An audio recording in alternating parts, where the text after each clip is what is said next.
भविष्य के डॉक्टर्स आज मरीज बने बैठे हैं। पता नहीं हमारे नेता किस किस के करीबी बने बैठे हैं। नमस्कार, CNS क्लासेस में मैं आप सबका स्वागत करता हूं। देखिए, आप सबने खबर सुनी होगी कि नीट का पेपर लीक हो गया। हमारे अभिनय सर पूछ रहे थे कि नीट की फुल फॉर्म के बारे में बात कर रहे थे। तो सर, नीट की फुल फॉर्म हम आपको बता देते हैं, नेवर एंडिंग एग्जाम ट्रॉमा। जी हाँ सर, नीट की फुल फॉर्म अब यही सुइटेबल है, यही सूट करती है, नेवर एंडिंग एग्जाम ट्रॉमा। 2017 से पहले शायद national eligibility cum entrance test full form बोलने में सही लगती थी, लेकिन अब नहीं, क्योंकि 17 में पेपर लीक हुआ नीट का, 21 में लीक हुआ, 24 में और 2026 में भी इसी तरह हो गया है कि साल 2 साल के बाद बाउंस बैक मारता है, स्प्रेड होता है। कभी किसी एग्जाम को अपनी जद में ले लेता है, कभी किसी एग्जाम को जद में ले लेता है। नीट का पेपर 17 में 4 साल बाद फिर उसने बाउंस बैक मारा, 21 में, फिर 24 में, और अब की बार कुछ ज़्यादा ही जल्दी 26 में फिर से लीक हो गया, जिससे कि 22 लाख लगभग छात्र इससे प्रभावित हो गए। तो ये जो पेपर लीक जैसी बीमारी है, इससे डॉक्टर्स जो भविष्य के वही ग्रसित होते जा रहे हैं। तो समझिए कि आगे आने वाले समय में मरीजों का इलाज कैसे होगा जब डॉक्टर्स ही इस चीज़ से ग्रसित हो जाएंगे। तो सुनने में आ रहा है कि SSC GD के एग्जाम्स चल रहे हैं, तो वहाँ भी कुछ गड़बड़ी की खबरें आ रही हैं। कुछ सेंटर्स पर परीक्षाएं रद्द भी कर दी गई हैं। बता रहे हैं कि कर्सर अपने आप मूव कर रहा है स्क्रीन पर। तो कोई भी एग्जाम हो, किसी भी एग्जाम की बात कर लीजिए, कहीं ना कहीं धांधली जरूर देखने को मिल रही है।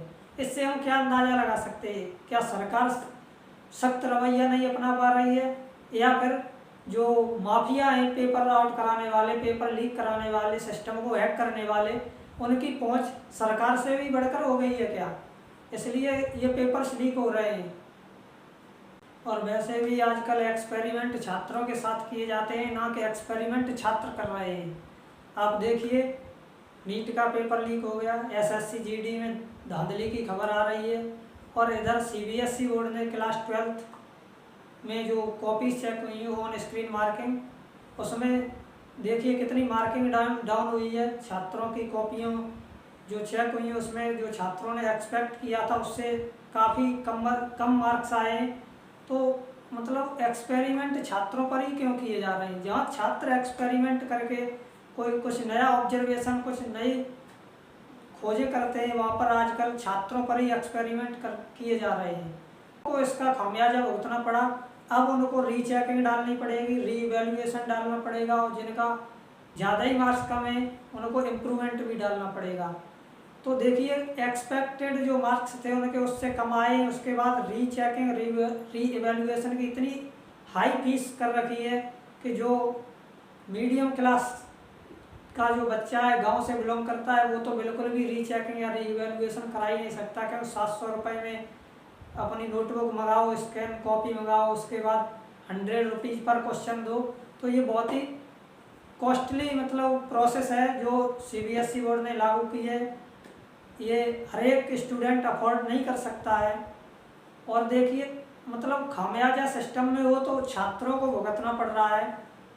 तो आज के समय यही रवैया चल रहा है, बच्चे मेहनत से तैयारी करते हैं और सामने आता है कि पेपर लीक हो गया, या नई नई घटनाएं कि पेपर रद्द हो गया। बच्चे इतनी मेहनत करके पेपर देकर आते हैं और 4-5 दिन बाद सुनने में मिलता है कि पेपर रद्द कर दिया गया, फिर से पेपर देने जाओ। कुछ हमारे एक जगह के शिक्षा मंत्री हैं, एक स्टेट के, वो कह रहे हैं क्या परेशानी आ गई, दोबारा पेपर हो जाएगा, ऐसे बयान दे रहे हैं। शायद उनको नहीं पता है कि इम्पोर्टेंस क्या होती है टाइम की। बच्चों के भविष्य के साथ खिलवाड़ करना कितना हानिकारक है उनके भविष्य के लिए।